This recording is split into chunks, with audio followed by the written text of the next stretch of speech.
আজকে সুমিত রায় অর্থাৎ অভিষেক বন্দ্যোপাধ্যায়ের পিএ প্রতীক জৈন আইপ্যাক এবং আরেকজন হচ্ছে রিঙ্কি মল্লিক আইপ্যাক এজেন্টের নামে আজকে একটি কমপ্লেন কেস দায়ের হয়েছে কৃষ্ণনগর সিজিএম জেলা আদালতে।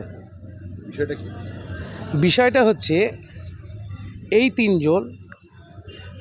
তিনজন কোনো একজন অজ্ঞাত নাম প্রকাশে অনিচ্ছুক কোনো একজন ব্যক্তির কাছে 40 লক্ষ টাকা নিয়েছিল পলাশীপাড়া বিধানসভা কেন্দ্রে অর্থাৎ তৃণমূল সরকারে প্রার্থী করে দেবেন বলে।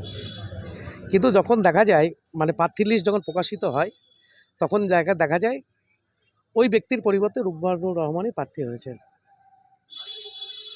তাহলে এই যে দুর্নীতি, এই দুর্নীতির একটা ক্ষেত্র আজকে এখানে প্রকাশিত হলো। টাকাটা কি উনি দিয়েছিলেন? টাকাটা উনি দিয়েছিলেন, অর্থাৎ টাকাটা দিয়েছিলেন 28/2/26 তারিখ বেলা 12:50 নাগাদ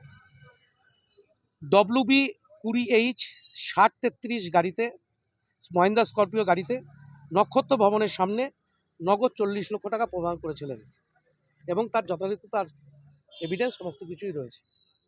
ওই যে ব্যক্তি নাম প্রকাশে অনিচ্ছুক তিনি টাকাটা দিয়েছিলেন প্রার্থী হওয়ার জন্য। ক্যাশ টাকা দিয়েছিলেন। টাকাটাও তিনি ফেরত পান। টাকাটা এখন তাকে ফেরত চাইতে গেলে তাকে বিভিন্নভাবে হুমকি দেওয়া হচ্ছে, মিথ্যা মামলা ফাঁসিয়ে দেওয়ার হুমকি দেওয়া হচ্ছে। সেই কারণে মামলা দায়ের করা হয়েছে। নামটা শীর্ষেন্দু দাস, কৃষ্ণনগর জজ কোর্ট আইন।